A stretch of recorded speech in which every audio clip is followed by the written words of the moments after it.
울지 말고 울라. 다 같이 우리 제목을 한번 따라해 보겠습니다. 울지 말고 울라. 울지 말고 울라. 말이 안 되는 말이에요. 문법적으로 얘기하면.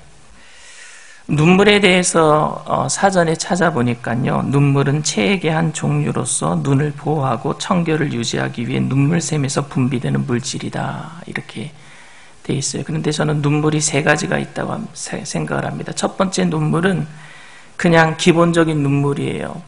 사람들 눈에 뭐가 들어오면은 그것을 막아버리고, 그리고 병균들을 씻어낼 수 있는 그런 기본적인, 포유류의 눈은 항상 촉촉하게 젖어 있거든요.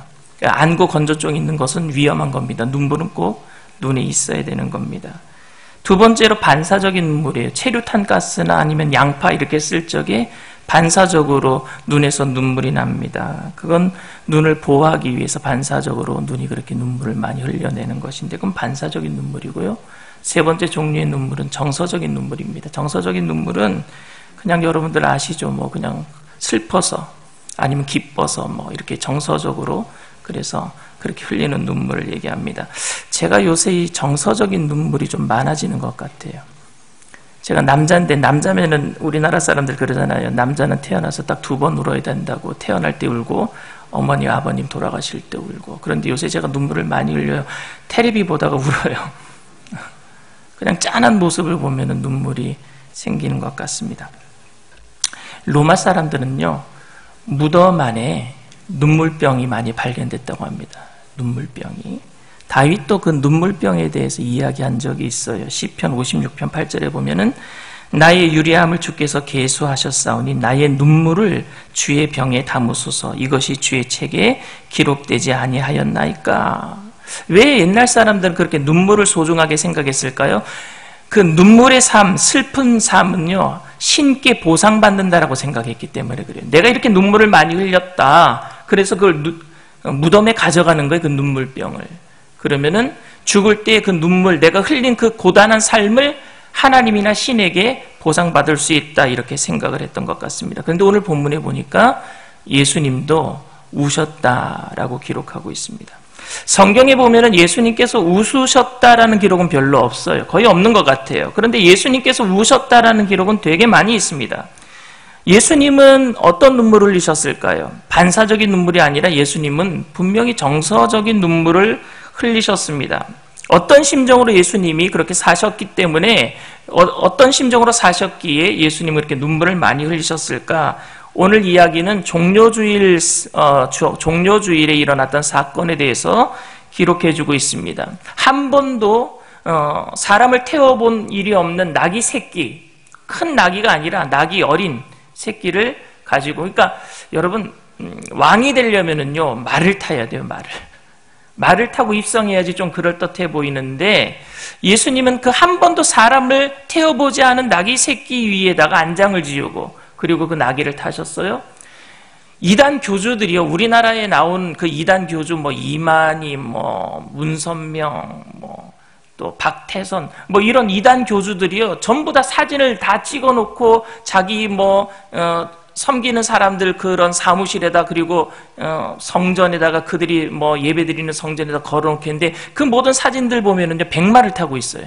여러분 혹시 보셨어요? 그런 사진? 인터넷에 돌아다니고 있는데 다 백마 타고 있어요. 그런데 백마를 타도 그들은 우습게 보입니다. 우리가 보기에는 되게 안 어울려 보여요. 왕같이 안 보입니다. 이단 교주처럼 보이긴 합니다. 그런데 예수님은요, 나귀 새끼를 타시고 뒤뚱뒤뚱 걸어오시는 그 모습이 얼마나 우스꽝스럽겠습니까? 그럼에도 불구하고 이스라엘 백성들은요, 그 예수님을 왕으로 맞아들입니다. 오늘 38절에 이렇게 얘기합니다. 이르되 찬송하리로다. 주의 이름으로 오시는 왕이여, 하늘은 평화여, 가장 높은 곳에는 영광이로다 라고 얘기합니다. 이스라엘 온 백성들이 축제가 되었어요. 자기의 겉옷을 깔아서 카페처럼 만들어 놓고 예수님이 그렇게 우스꽝스럽게 들어오심에도 불구하고 왕으로 다 맞이하고 있는 겁니다. 모든 사람들이 축제고 모든 사람이 웃고 떠들고 있어요. 이제 예수님이 오셔서 자기네들을 로마의 압제에서 구원해 주실 것이라고 생각을 했어요. 왜? 기적을 베푸실 수 있는 분이니까. 물고기 2마리 보리떡 5개 가지고 5,000명이나 이상이나 먹이고 12강줄에 남길 수 있는 그런 능력이 있으신 분, 죽은 나사로를 무덤에서 살려내신 분, 그런 분이라면은 로마의 압제에서 우리를 구원해내실 것이다. 그래서 예수님을 왕으로 맞이해 드렸어요. 그런데 예수님은 그 자리에서 분위기를 깨십니다. 울고 계셔요. 오늘 본문에.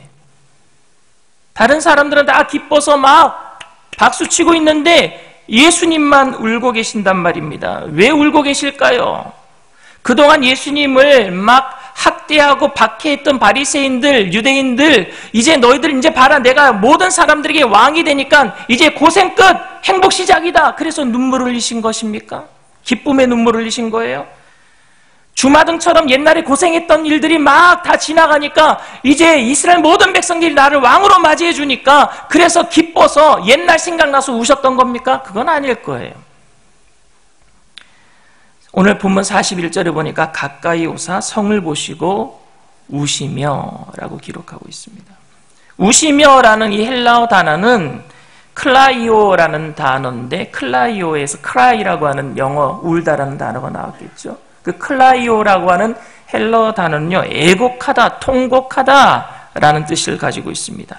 조용히 막 자기 슬픔을 삭히면서 그냥 흐느적거리는 그런 울음이 아니라 통곡하는 걸 엉엉 울었단 말입니다. 예수님이. 다른 사람들이 다 알도록 그렇게 우셨단 말입니다. 자신의 슬픔의 감정을 밖으로 표출하는 그런 울음을, 비통하는 울음을 울으셨다라는 얘기입니다. 이 단어가 언제 쓰였느냐면요, 베드로가 예수님을 3번 부인하고 닭이 울 때에 통곡하고 울었어요. 그때 그 클라이오라는 단어를 썼어요. 나인성 가부가 아들이 죽었을 때 애통하면서 곡했을 때 이 클라이오라고 하는 단어를 썼어요.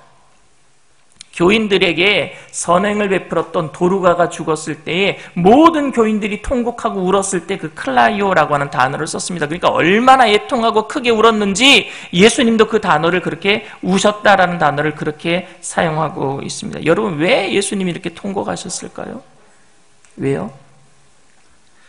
모든 사람들이 호산나 다윗의 자손 예수여 라고 외치면서 그들이 예수님을 왕으로 맞이하고 있는데 왜 예수님이 우셨을까요? 오이루면은 그 사람들이, 예수님을 왕으로 맞이했던 그 사람들이 예수님을 십자가에 못 박아라 라고 하는 폭도로 바뀔 것을 아셨기 때문에 우셨을까요? 그건 아닐 거라고 저는 생각합니다. 그런데 주님께서는 왜 모든 사람들이 당황스럽도록 통곡하셨을까요? 그것은 바로 예루살렘에 살고 있는 하나님의 백성들이 불쌍해서 우셨던 것입니다. 그 예루살렘 성에 살고 있었던 하나님의 백성들이 불쌍해서요. 그들이 당할 죄의 결과로 인해서 고난과 아픔을 이제 견뎌야 될 텐데 너무너무 불쌍해서 그들을 생각하니까 우셨단 말입니다. 이 사건이 있은 이후에 5일 후에는요, 완전히 상황이 반전되고 말았습니다. 하늘을 찌를 것 같았던 예수님의 인기는 온데간데 없고요, 사람들은 예수님을 십자가에 못 박아라 라는 폭도로 변해버리고 말았습니다. 예수님의 사형은 결정되고 말았어요. 예수님의 등은 채찍에 맞아서 뼈가 드러날 보일 정도로 파였고요, 계속해서 피가 흘러내리고 있었습니다. 그 위로 무거운 십자가가 지어졌고요, 그것을 힘겹게 끌고 골고다 언덕으로 올라가고 계셨습니다. 그때 제자들과 예수님을 따랐던 여인들은요, 통곡하고 울었어요. 예수님의 모습을 보니까 등에서 피가 철철철철 흘러넘치고 있어요. 가시관을 씌웠는데 머리에서는 피가 내리고 있어요. 그런데 무거운 십자가를 지고 골고다로 지금 언덕으로 올라가고 계신단 말입니다. 너무너무 억울했어요. 며칠 전까지만 해도 예수님을 왕으로 맞이하려고 했던 모든 사람들이 폭도로 변해버렸던 그 사정을 보면서 많은 사람들이, 제자들이, 여인들이, 예수님을 사랑했던 여인들이 울고 있습니다. 이런 상황에서 그들을 보고 예수님께서 딱 2마디 하십니다. 누가복음 23장 27절 28절 말씀입니다. 또 백성과 및 그를 위하여 가슴을 치며 슬피 우는 여자의 큰 무리가 따라오는지라 예수께서 돌이켜 그들을 향하여 이르시되 예루살렘의 딸들아, 나를 위하여 울지 말고 너희와 너희 자녀를 위하여 울라. 울지 말고 울어라. 나를 위해 울지 말고 예루살렘에 있는 너희 자녀들을 위해서 울어라. 이 이야기는 내가 지금 이렇게 십자가를 지는 거 불쌍히 여겨서 나를 위해서 울지 말고 지금 이제 너희 자녀들이 이제 고난받게 될 것인데 그 예루살렘을 위해서 좀 울어라. 쓸데없이 내 걱정하지 말아라. 나를 위해서 울지 말아라. 이런 말이 아니에요. 3년 동안 제자들과 함께 살았던 그들을 생각할 때에 그들을 위로하는 말입니다. 첫 번째 울지 말라는 이야기는 그들을 위로하는 말이에요. 지금 우리가 고난의 때를 지나고 있지만, 그래서 내가 이렇게 고난을 당하고 있지만, 답답하고 암울한 시대를 살아가고 있지만 기필코 내가 너희를 붙들어 주리라. 기필코 우리는 승리하리라. 그러니까 울지 말아라. 위로의 말인 줄 믿습니다. 내가 지금 힘들어하고 있지만, 내가 힘들어하는 모습을 보면서 너희들도 지금 울고 있지만 기필코 십자가는 승리의 길이야. 그러니까 울지 마. 우리는 승리할 거야. 위로의 말인 줄 믿습니다. 첫 번째 울지 말라는 이야기는 위로예요. 위로. 우리를 위로하는 거예요. 그리고 두 번째 울지 말고 울어라 그랬어요.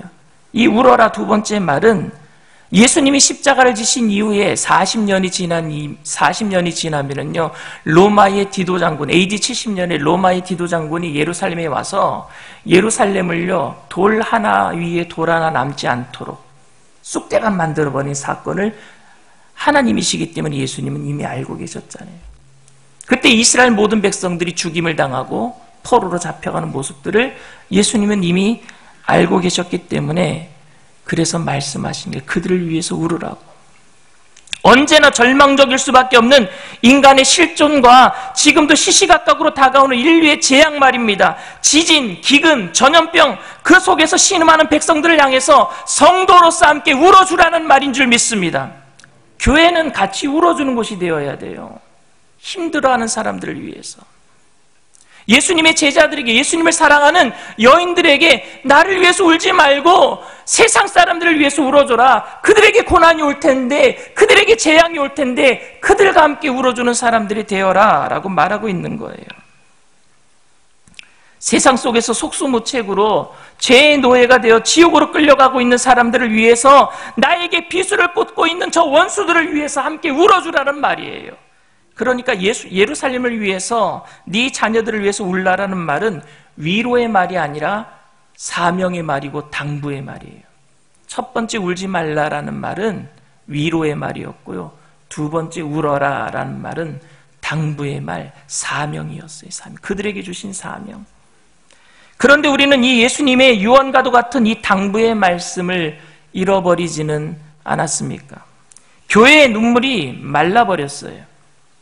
정죄와 판단의 수준은 너무 높아졌어요. 교회가 이것 잘못됐다, 이거 잘못됐다. 정작 고난 중에 있는 사람들과 함께 우는 사람들은 근데 별로 보이지 않습니다. 고난당하면 저 사람 뭐 잘못해갖고 11조 생활 안 해서 저런 고난당하는구나, 정죄만 하지 같이 울어주지 않는단 말입니다. 예수님께서 죽기 전에 마지막으로 우리들에게 당부하셨던 말씀은 울어라, 예, 울어라. 하나님께서 스가랴 선지자에게 이런 말씀을 하셨어요. 스가랴서 7장 5절 6절 말씀입니다. 온 땅의 백성과 제사장들에게 이르라. 너희가 70년 동안 다섯째 달과 일곱째 달에 금식하고 애통하였거니와 그 금식이 나를 위하여 한 것이냐? 너희가 먹고 마실 때 그것은 너희를 위하여 먹고 너희를 위하여 마시는 것이 아니냐? 예배드리고 애통했다고 하지만 근데 그게 나를 위해서 한 것이냐? 너희들 더 즐기려고, 죄책감 들지 않도록, 먹고 마시는 일에 죄책감 들지 않도록, 그래서 금식했으니까 더 먹고 마시겠습니다, 이렇게 한 것 아니냐? 하나님이 지금 말씀하시는 거예요. 우리는 오늘도 제자들과 여인들처럼 예수님을 위해서, 하나님을 위해서 울고 있다라고 착각할 수도 있어요. 우리 하나님을 위해서 울고 있어요. 교회를 위해서 울고 있어요. 이스라엘 모든 백성들이 자신들을 괴롭게 했던 금식처럼 하나님을 위해서 금식한다고 했는데 결국에 그것은 하나님을 위해서 한 금식이 아니라고 주님이 말씀하셨던 것처럼 우리가 지금 교회를 위해서 울고 있고 주의 종을 위해서 울고 있는데 주님께서는 그게 아니라고 말씀하실 수도 있단 말입니다. 주님께서는 우리가 패역하는 세대를 위해서 울기를 원하고 계세요. 세상 사람들을 위해서 울기를 원하고 계세요. 우리가 주님을 위해서 살고 주님을 위해서 애통하고 있다고 확신하지만 우리는 여러분 매춘부들이나 동성애자들이나 사회에 비천한 사람들을 위해서 우리는 잘 울지는 않습니다. 그들이 고통당할 때는 그들의 죄값으로 인해 당하는 것이니까 당연한 것이라고 생각하고 고소하게 생각할 때도 없지 않아 많습니다. 좀 더 심하게 이야기하면은 제가 영혼을 사랑하는 열정과 애통함도 청년들이 부흥하기 위해서 내가 그렇게 애통했다면은 그게 정말로 주님 보시기에 정말로 올바른 울음이겠는가? 교회의 성장을 위해서 내가 울었다라고만 한다면 세상 사람들을 위해서 울어줘야 되는데 단지 교회가 복받아서 성장하기 위해서 내가 울고 있다면 그게 진정한 하나님께서 원하시는 울음이겠는가? 저는 눈물이 메마른 목사가 된 것 같아요.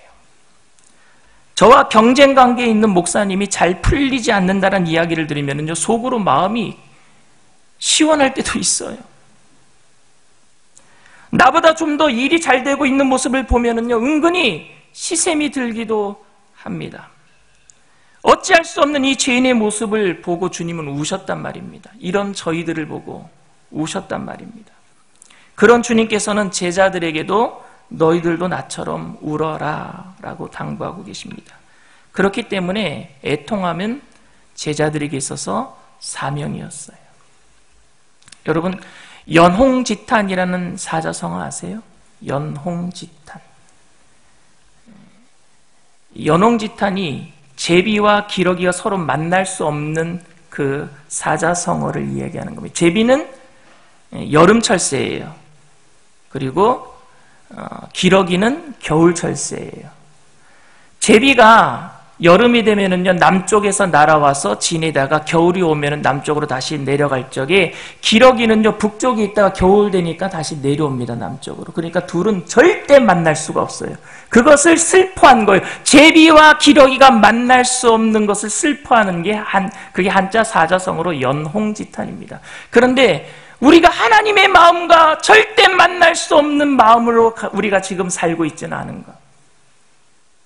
하나님은 세상 사람들을 위해서, 불쌍한 사람들을 위해서, 예수 안 믿는 사람들을 위해서도 울라고 하시는데 우리는 그들을 죄인 취급하면서 그들을 위해서는 울지 아니하고 우리는 주님을 위해서 운다고 하는데 주님은 나를 위해서 제발 울지 말아라고 말씀하시고 계시거든요. 그러니 주님의 마음과 우리의 마음이 만날 수가 없는 것이 혹시 연홍지탄 아닌가? 우리는 지금 지구촌의 초유의 고난의 사태를 지금 맞이하고 있습니다. 한국뿐만이 아니라 모든 나라에서 이런 경험을 처음 당하고 있는 거예요. 서로가 서로를 만날 수 없고 그렇기 때문에 상점 문은 닫고 예배마저 힘들어진 상태로 계속 지금 100% 예배를 못 드린 지가 지금 2년이나 넘었어요. 이런 고난의 시기에 옛날에 부흥을 달라고 우는 것이 아니라 주님께서 어디에서 울고 계시는지 우리가 알아봐야 할 것 아니겠습니까? 주님 지금 어디에서 울고 계십니까? 그 주님의 마음을 품고 남선교회가 봉사할 때 우리 교회 가운데 많은 사람들이 위로받고 주님께로 돌아오게 될 줄 믿습니다. 그렇게 하나님의 마음을 품고 봉사하시는 저와 여러분들 다 되시기를 주님의 이름으로 축원을 드립니다. 기도합니다. 사랑과 은혜가 풍성하신 좋으신 하나님 아버지, 이 고난의 시기에 울지 말고 울라고 말씀하시는 하나님의 마음을 알기를 원합니다. 우리가 고난당할 때에 우리 예수님께서 승리의 아버지 하나님 선두주자가 되셔서 죽음의 모든 문제를 해결하시고 부활의 첫 열매가 되신 예수님께서 우리에게 승리를 더하실 줄 믿습니다. 그러니 위로받게 하여 주시옵소서. 우리를 위해서 우는 것이 아니라 세상 사람들 위해서 울게 되기를 원합니다. 주님의 마음이 예루살렘에 힘들어하고 고난받고 있는 주님을 십자가에 못 박으라고 했던 그 원수 같은 사람들을 위해서 울라고 하셨던 그 마음을 우리가 품고 세상에 빛이 되는 교회 되게 하여 주시옵소서. 소금 되는 교회 되게 하여 주시옵소서. 우리 남선교회가 그 예수님의 마음을 품고 하나님 애통하는 마음을 가지고 봉사할 때에 우리 교회에 나오는 모든 사람들이 주님의 마음을 알게 하여 주시옵시고 예수님의 사랑을 알게 하여 주시옵시고, 그래서 하나님 우리가 교회가 이제 마지막 때에 이 세상에 희망이 되게 하여 주시옵소서. 그 일을 위해서 우리 남선교회 모든 분들 불러주셨사오니 성령으로 충만케 하여 주시옵시고 주님의 사명 잘 감당할 수 있도록 영혼이 잘 되며 범사가 잘 되며 강건하게 하여 주시옵시고 날마다 생명을 얻되 넘치게 얻게 하여 주시옵소서. 오늘도 모든 봉사 가운데 오직 주님 예수 그리스도의 십자가의 은혜만이 비춰질 수 있도록 성령님 동행하실 줄 믿고 감사드리며 예수님의 이름으로 기도드립니다. 아멘. 할렐루야. 우리 주님 앞에 영광의 박수 올려드립니다.